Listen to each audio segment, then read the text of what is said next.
Άρτος εν τη ερήμο, και εξ αυτών πέντε χιλίους άνδρους κουρτάσας, αυτός ευλόγησον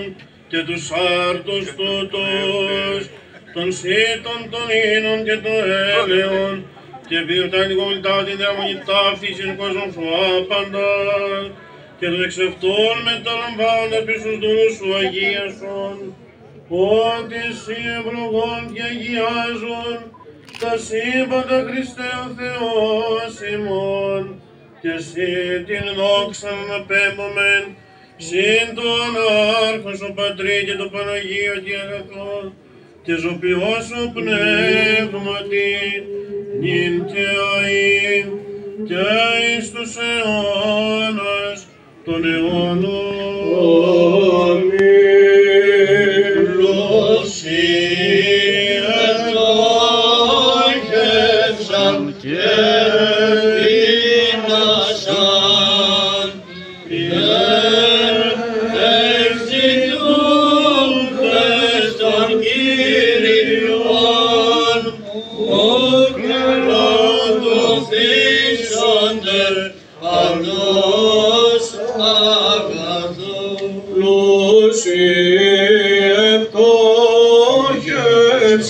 Και